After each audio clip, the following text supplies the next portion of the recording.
Today's broadcast will be short. Today is Saturday night, October 24th, 2015. I will speak for myself, but I will bring my an aspect of my higher self, so we'll see how it goes, but it will be me speaking. I bless you all. Can you hear me? Can you hear me? Yes, we can. Thank you. Yes. Yeah. I bless you all. Dark energies are all over the world. Understand, it is a natural cycle, nothing to be afraid of, a natural cycle. Every year the dark energy comes, and the top of it is around Christmas, and then there is a symbol of death and a symbol of rebirth. And the Christmas is a celebration of death and rebirth. It's very ancient. It's very ancient. And understand that the death is rebirth. It is very spiritual.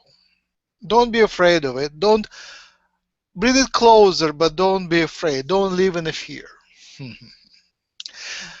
Understand that the life is still a mirror. Life is a mirror. And in the past, in the bright times of the year, the bright months of the year, the mirror was shiny, reflecting shiny lights. Now it is reflecting more of a darker lights, but it is still reflecting you. So if you are in sadness, it reflects darkness. If you are in light, it reflects beauty. So be in the light, be shining, choose to be shining, choose to be happy, choose to be smiling, and alive will reflect the bright side. Can you hear me?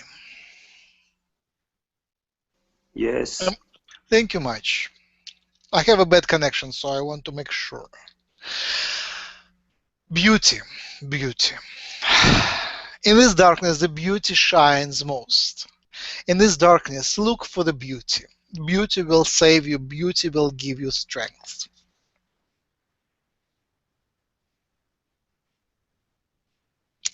Beauty is very powerful. Search for the beauty within. Search for the beauty outside. In anything, in any problem, look for the beauty. It will give you the power to transform it from the darkness to the light. The beauty is the magic which will allow you to transform the darkness into the light.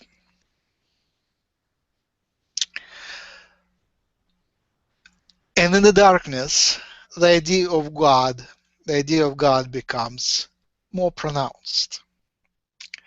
When you are surrounded by many entities, many spiritual entities, many miracles, the idea of God as unity, the idea of God as the only one, the idea of the God as a point, the pinnacle, becomes diluted. Now in the darkness, it's much easier to connect with God as unity, to the God which is the one. The Father, Mother, one, unity God. How do you search for God? There is millions of ways, infinity of ways. One of the ways of approaching that is understanding that when you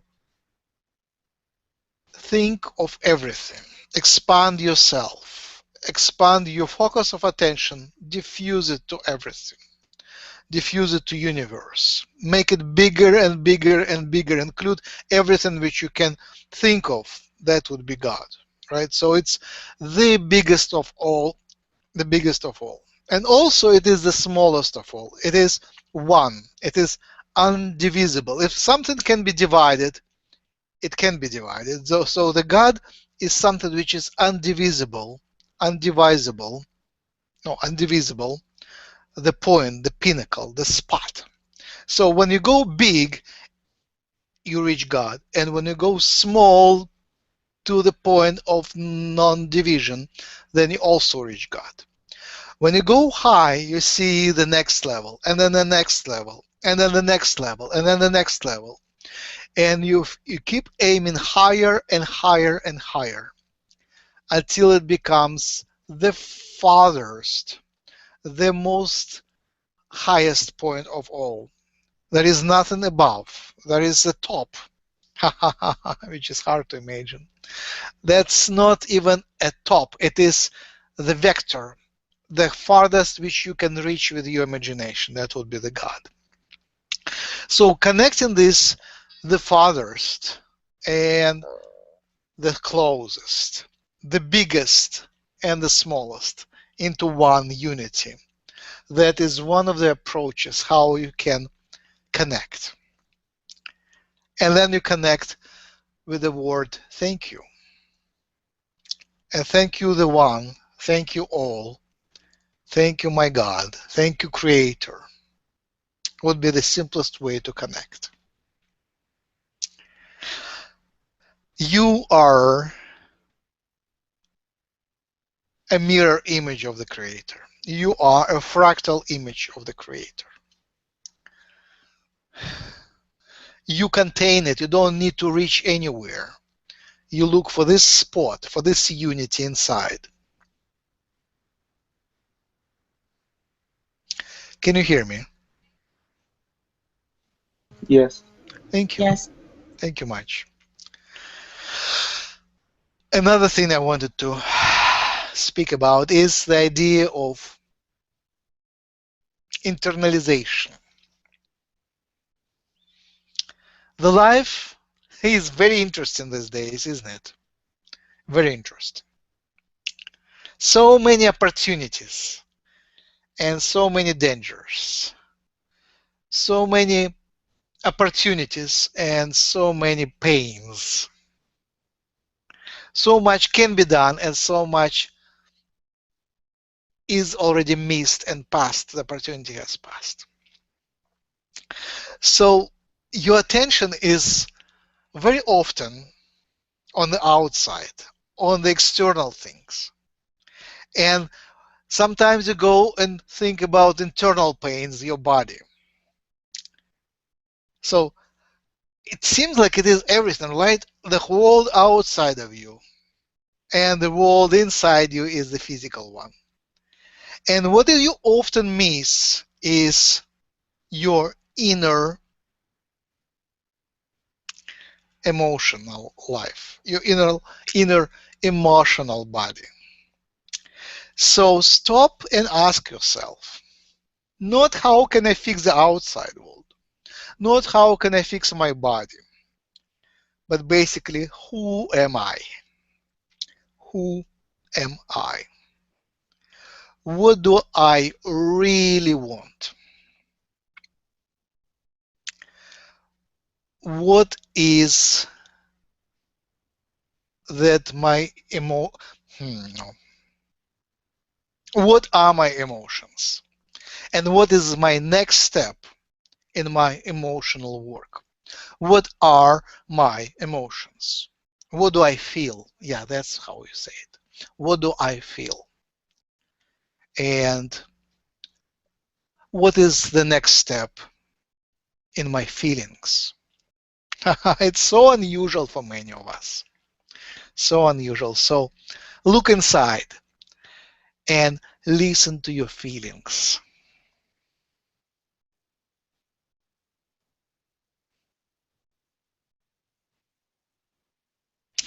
And the last thing I wanted to speak about is about love. When you say much love, you say it so often that the meaning might be washed away. So I urge you, I call you, mean it, mean it. When you say it, mean it. It's so easy and so difficult, really. When you speak about unconditional love, what is it? Right? What is unconditional love? It is not doing, it's not action. It could be action, but it's a state. It's a state of the soul, a state of intention, a state of your feelings. It's more like a state of your being is unconditional love. Now, when you unconditionally love someone, do you have to spoil them? That's the question. Do you have to spoil someone who you love unconditionally? Right? So even if you are in a state of unconditional love, you still have to make decisions. That's the part of life.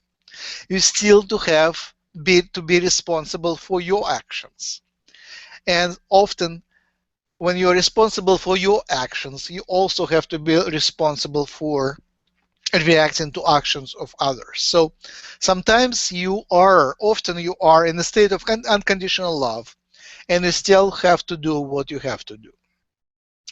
So being in a state of unconditional love doesn't mean that you will be nice to everyone, actually. You are nice in a way of emotions, but your actions have to make sense, have to be practical, have to be justifiable, rational, come from integrity, come from what you expect from yourself, come from what you believe would be better for everybody. And sometimes often it is impossible to do in a way which will be better to everybody. So you have to make choices. Who do you involve in everybody? What is that your everybody definition, right?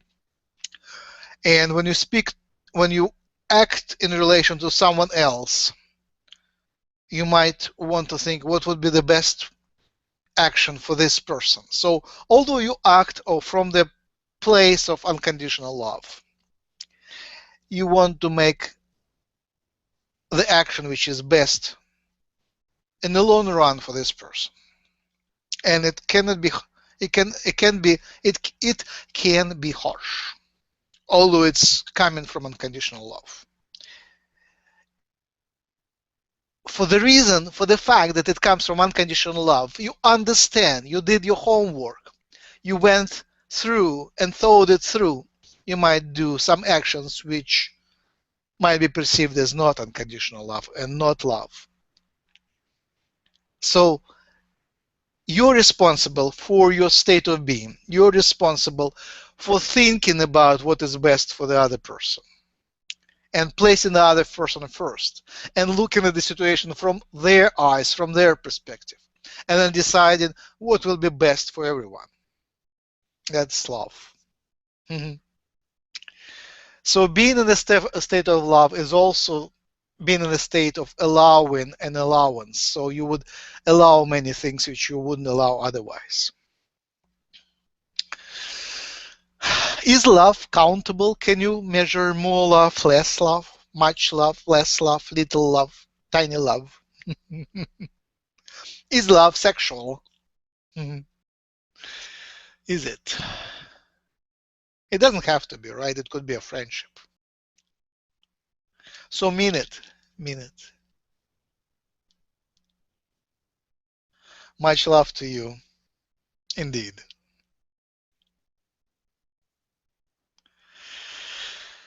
I invite discussion. Do you have anything to speak about? Any topics?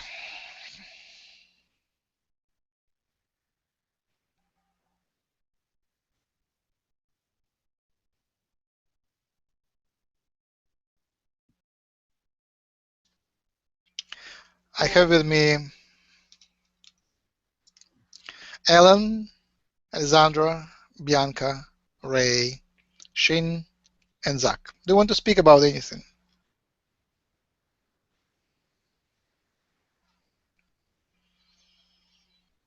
Can you hear me? How are you today? Hi. Hi. Any problems, topics, ideas, beauty? Let's speak about beauty.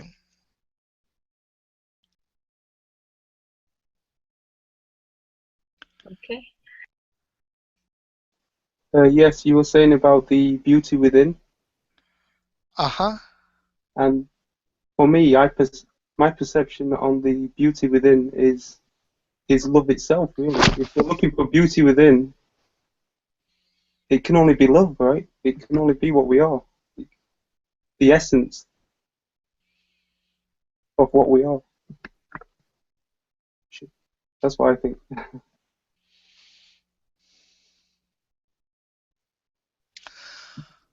Yes. When I think about beauty,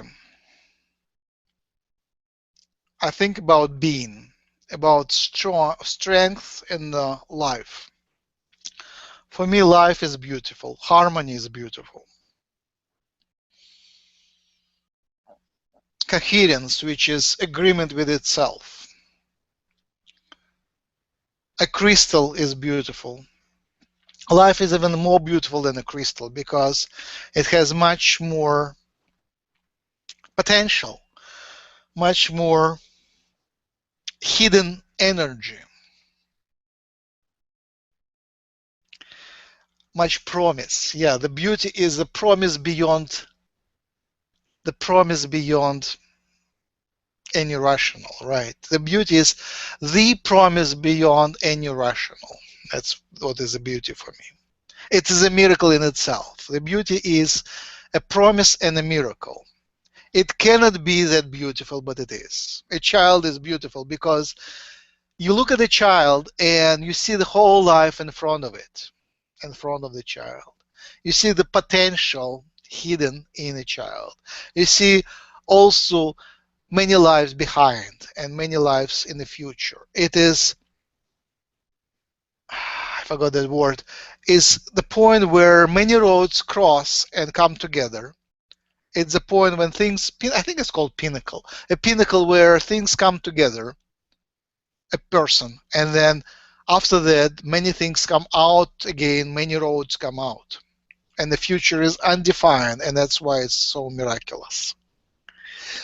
When I think about beauty, I think about conversation, a conversation with God. You make a step, and the God makes a step. It's like playing chess with God. You make a step, and God makes a step. And together you create something beautiful. That is the poetry. In the poetry, you can see the individuality of the poet. It is clearly the expression of personal choice. It is the signature of the author. And also you see the God speaking there. You see the words of God intertwined with the poetry, intertwined with the words of human. Same thing in the Bible.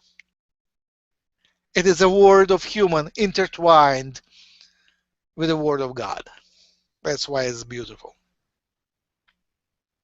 And same thing in the life. You make a step, your spirit guides make a step. God makes a step. Angels make a step, and you make a step again. So you play table tennis with angels. That's how I see it. The life can be beautiful.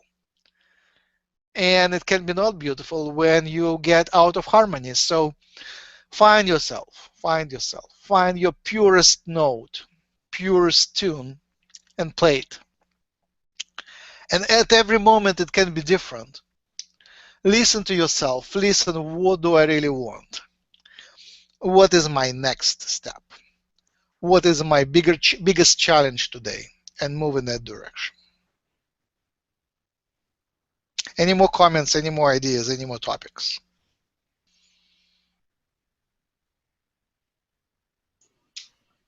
Do you have any personal insight into your view of love and how it would apply to anyone in the room?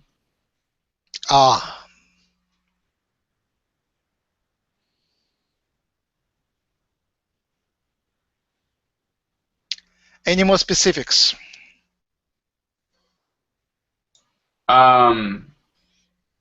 Is there someone in the room that could use your insight on your take of love that could use direct message? All right. I don't have a good connection with the room yet, but I have a topic which is on my mind, and I want to bring it up. It is the idea of friendship. It is the idea of friendship. When you see someone beautiful, when you see someone spiritual, you might fall in a trap wanting to have sex with them. And think about it. Think maybe it is good. Maybe it is good for everybody. Maybe it is intended. Or maybe it is just a cultural misperception. Maybe sometimes it is not a good idea to wish sex with somebody beautiful and somebody spiritual, somebody enlightening. Maybe you just want to be friends. That's a very simple idea. Being friends with spiritual people is a great way of developing relationship, and sex might be even spoiling that idea. Attraction is good, but how much do you want to go in that direction? Now, with romance, it is my understanding of sex is desire to have children. I know it's old-fashioned and it's not popular, but I see true love as a desire to have children. So you search for your perfect mate, for your soul mate, as someone who you wish to bring the children up with. With that person, you want to bring the children up. And you look for a best combination of your genes and that person's genes, and best combination of your culture and this person's culture. And when the life is more advanced, like me 15 years ago, my outlook at the love changed. I don't know, maybe most of you are young, so maybe you're not at that stage, so that would be later. But basically you look at your mate as someone you want to live their life to their old age, and you look at this woman and think, would she be good, a great old lady to live with when she's 70? Would it be fun to live with her? Would she be a good wife and friend? Of course, I understand there is love beyond sex, love beyond children, and love beyond sexual love, beyond the idea of time. That's all good. There is so many expressions. Some of that is common between us and animals. Some of that goes into biology, and we can talk at length about this. And again, is it that we evolved from the animals and we carry something from the animals which is in us? Or it is the other way around? Maybe it is another way around. Maybe we are now, we are in the now, we are in the present. And we create in the world around us, an animal around us as reflections. So maybe our animals are here to reflect to us different aspects of love. The cats reflect the idea of independence and freedom. The dogs reflect the idea of unconditional love.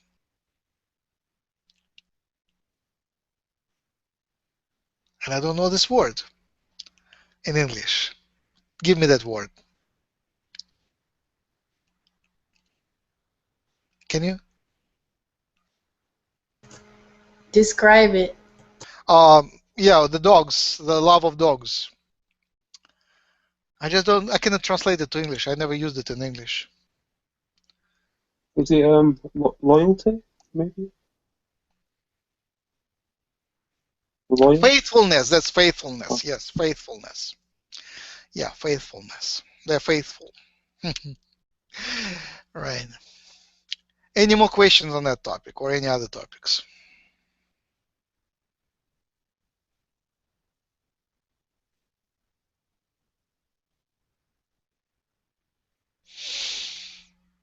The romance in young age is interesting. There is so much cultural prohibitions, and there is so much development, especially in the Western world, which changes things. Naturally, you might want to express everything as you think. You might want to express your inner thoughts. You might want to express your true intentions, but the culture demands that you hide it, that you don't express everything that you think, that you think much before you say anything.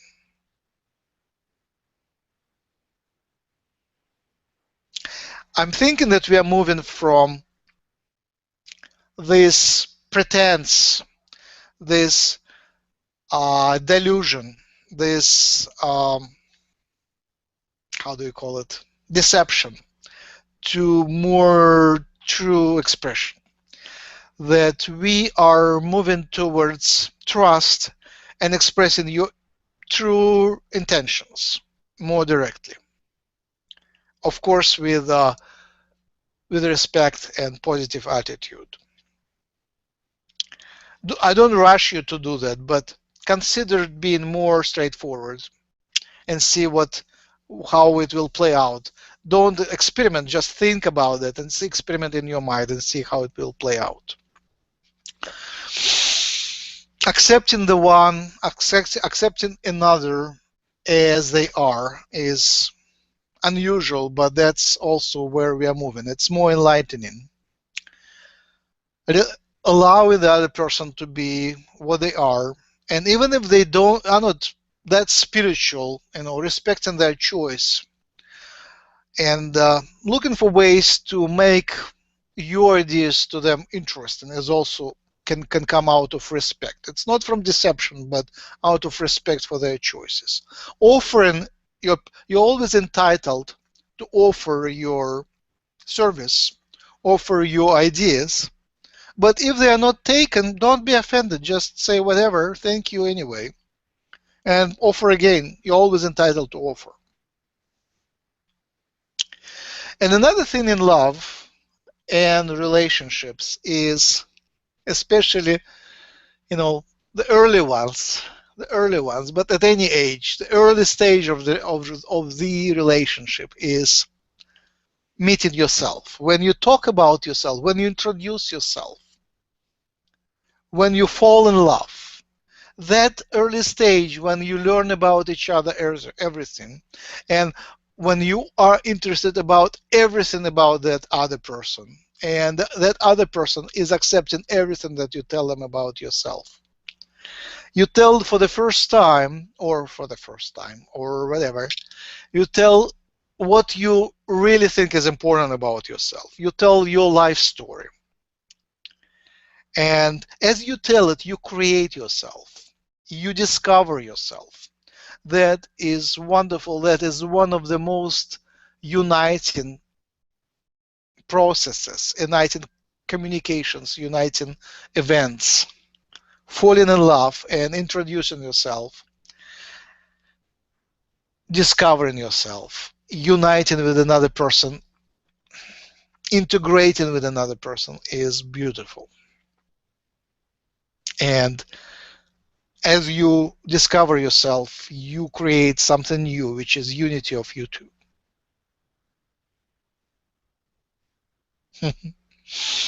I wish you much fun and much creativity, much happiness on that path. Anything else you want to discuss? Yes, this unity with somebody you love. It's some interesting ideas float around my mind when it comes to ideas around, spiritual work and ascension and things like that. Because as soon as you close your eyes, that other person is in a way with you. Let it be. Where'd you go? Welcome back. Yeah, like, but really, it's yourself. I mean, yeah, I've just been playing around with these ideas because there is someone with me which I love very much. And, well, I can't take her into my dreams often. Maybe at one stage I will be able to. Things like that.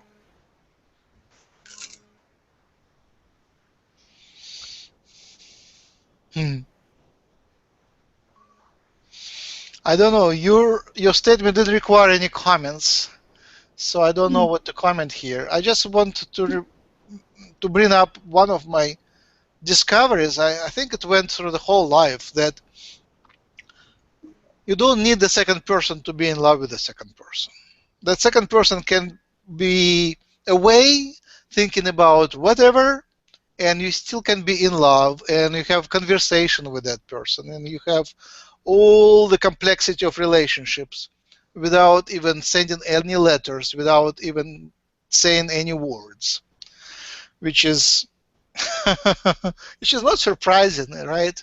When you think about spiritual part of that, it is absolutely natural. You don't really have to be physically communicating when you communicate mentally, spiritually.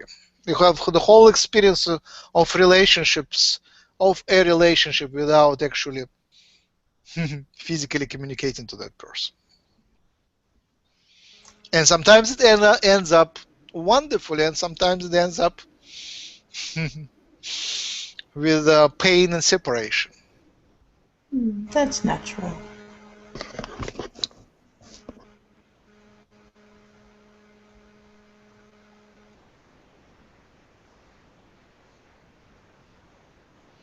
All right, I think we're about to wrap up, unless you want to bring up anything else.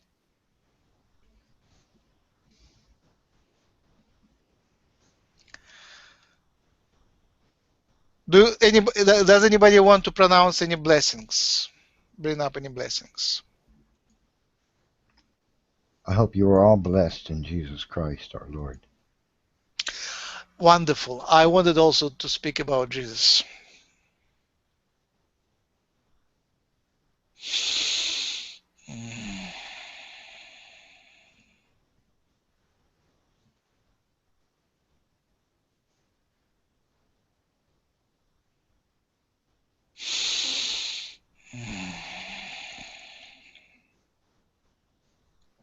There is but one way to God, and His name is Jesus Christ. Mm-hmm. No man comes to the Father except by Him.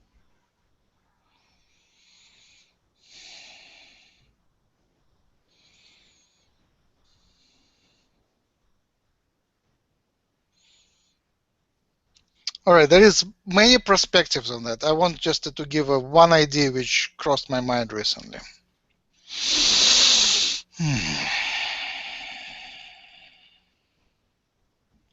So imagine God coming to the earth at the time of Jesus and knowing everything. All right? And humanity was barbaric at that time. Barbaric. There was human sacrifice and lots of other things. And there was lots of poor people, lots of inequality. It's not like modern world. It was, some people were enlightened, but many people were in the dark. And then he has a choice, basically, what to do. And he can see the future. How can he see the future from that point, right? He is there with his disciples and playing in his mind different scenarios and can see what will happen after that. And obviously from that point on there was so many timelines because we still have a choice. So the humanity, the humans through these ages could make different choices. So he could see all different timelines. And then he created that situation which we know, right? The I don't know how to name it. Their crucifixion situation. He created the crucifixion because that was the most enlightening scenario out of all he could come at that point in our timeline, basically, in our reality. And that kind of spread the waves from that point on, and he could see how these waves were beneficial for the humanity. Like, the Atlantis was the highest point for the humanity before that, about 23,500 years ago. It was a different dimension. It was higher dimension. It was fourth dimension. It was higher dimensional reality. And then there was a downfall. A downfall after the destruction of Atlantis was very big. We basically went one dimension down. And he came, and the things didn't look good at that time, right? The things went in the wrong direction. And he could influence it by self-sacrifice and crucifixion and creating that Christianity thing. But one more thing to keep in mind is that his action didn't stop at the death of physical body or not death of physical body. Basically, the story didn't end. He was still here, and he continues to be here as an energy.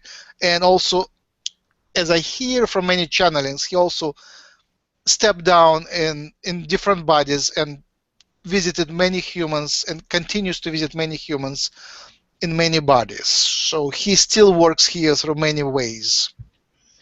I believe Atlantis is a distorted remembrance of the Garden of Eden.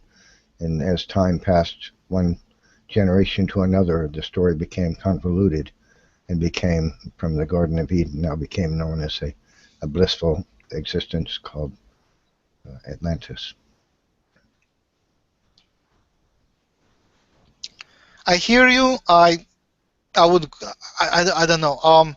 I would say there's no evidence for Atlantis outside the legends of man, and so we have to trace the legends to find a common origin. If we do that, it seems to point to the Garden of Eden.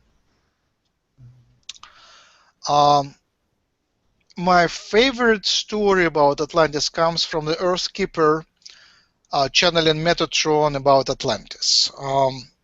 There is a lot of truth there, which kind of resonates in many other channelings. So and Bashar also, and also my favorite, one of most favorite teachers is Bashar, and he sort of confirmed the date 23,500 years ago about Atlantis, and he reflected in many ways. One thing Bashar said was that modern United States is their reincarnation of Atlantis, and modern paradigms, dilemmas, the fighting, the Cold War on Earth was replaying of the scenario of self-destruction of Atlantis many years ago. And the same souls which destroyed Atlantis back then, there was like several parties which fought at that time, and was Atlantis, Lemuria, different parts of Atlantis, enlightened part of Atlantis, and so on. They reincarnated back all together and replayed it, and we continue to replay it. But now we replay it in a way when we just don't destroy the civilization, and we come out healing the past trauma. So that is the Bashar story. For the Garden of Eden,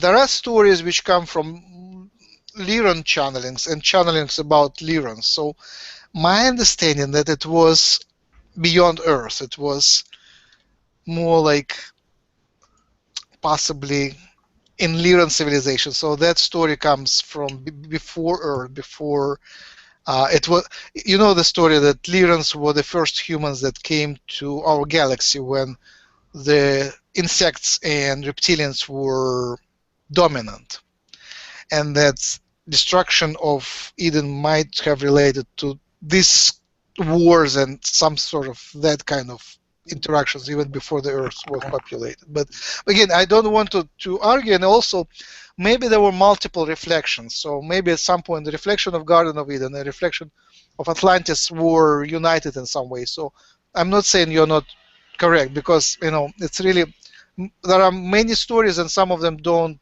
resonate to each other, so there are many interpretations. I wouldn't say that I'm correct in many or you're incorrect or other way around. I respect your insight. Allow me to provide some information that Sure. that gives us reason to believe that the biblical account of the history of the world and mankind is actually the correct one. The Bible tells us that Noah, after the flood, had 3 sons, Shem, Japheth, and Ham. And now, if that were true, we should find historical evidence of this. This should be profound. When in fact we do. Shem was the father of the people that came after him from his loins. And in ancient historians, even those who quote other ancient historians whose texts are now destroyed but were alive and well in their day, they quote earlier historians who say that there was a tribe of people on the earth once known as the Shemites. And these became known as the Semites, or Semitic peoples of the world. Today we call them Jews and Persians. Now, if Ham existed, we should find evidence of Ham in the ancient history of the world. And we do. The Hamitic people of Egypt, the Bible says that Ham migrated to Egypt. And it just so happens that the Hamitic people were the earliest tribe known in all of Egypt, one of the 2 earliest tribes known. And they deified him. It's called ancestor worship. And they gave him the name Hamet, which is one of the oldest known gods of Egypt. Plutarch, the historian, said that the land of Egypt was known to the Egyptians first as the country of Ham. So here we have verification that the biblical account where it says that Ham migrated to Egypt, he fathered an entire tribe of people in the very culture of Egypt itself. This is very early in the history of man. Now, Noah had a 3rd son. His name was Japheth. Now, we should find evidence of the same thing for Japheth, if that's true. And in fact, we do. We find multiple accounts of Japheth's name in the earliest nations, tribes of man in the world. For example, he was distorted. His name was distorted and remembered by the Greeks as 𝗪𝗪𝗡𝗧𝗧 by the Hindus, 𝗪𝗪𝗡os by the Greeks, Jupiter or 𝗪𝗪𝗓 by the Romans. And so we find Japheth, we find his name as early remembrance in some of the most prominent early tribes of mankind. Right there we have the Roman, we have the Greek, we have the Hindu as well. So we have fathers of entire tribes of people named after men in the table of nations given in the Bible, which tells us the origin of the various tribes of mankind on the earth after the flood. And the biblical account is actually supported. And here's something that's truly remarkable. If the flood of Noah actually took place, here's something very interesting we find in China. There's a legend of from Mao Zedong of China. He wrote that there was a man named Nuha, that could be Noah, who had a son named Lohan, or Loham, and also a son named Lo Shen, which would be Shem, and Japhu, which would be Japheth, who begat Lama, which would be Lamech, who begat Kusa, which is Cush, who begat Mizraim, which is Meseh, who begat Elam, who is Elan, who is Elam, who begat Ashur, was the father of the Ashurian or Assyrian people. His name was Nagshur. So here, recorded by the Chinese in the very early history of the Chinese people, is the remembrance of Noah, his 3 sons, and there having been a global flood. And we find this kind of account in all of the major ancient tribes of the whole world. Now, this points to something very profound. The flood was a real event. Noah was a real man who had 3 sons who fathered all of mankind just a few thousand years ago. Be blessed in Jesus Christ. Well, thank you. I think it was very Thank you for interesting. your Yes. time. I hope you'll consider the evidence I provided. I could provide, if you allowed me, I could provide hours of it. But I will take my leave, and I hope you have a blessed evening. Oh, thank you. Mm, God bless. very, very nice. Yeah, let's wrap on that. Do you want to give any more blessings?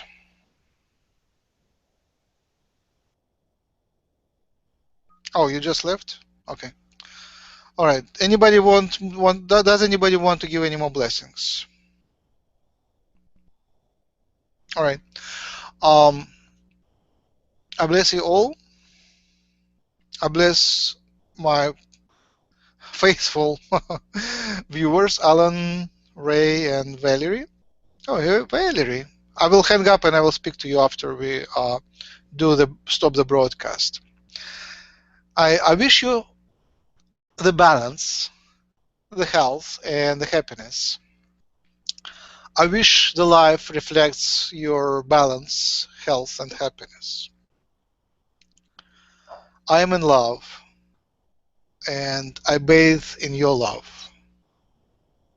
I send you my love.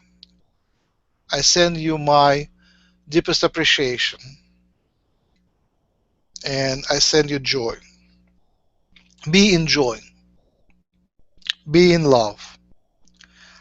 Bathe in life. Life is wonderful. Life is joyful. Connect to your friends. Meet new people. Step out of your house. Walk on the streets. Meet new people and say hi. And be open to meet new friends. We are coming to great unity. We are walking to the new future where humanity will be much more united. People will be much more friendly. Let's start it now. Let's hold hands. Let's connect to our friends, to their friends. Let's connect all together, create a more united network. Be a light worker, carry light. Choose light. Choose happiness. Choose smiling. And carry it to the world, united with others. Everyone has a sparkle of God. Everyone has a sparkle of love. Everyone has a sparkle of beauty. Grow it in yourself. Grow it in your friends. Unite with them. Unite through this sparkle of beauty. Amen.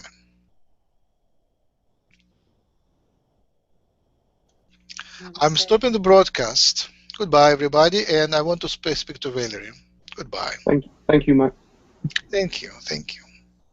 Thank you, Max. Yeah, thank you. Thank you. Thank you.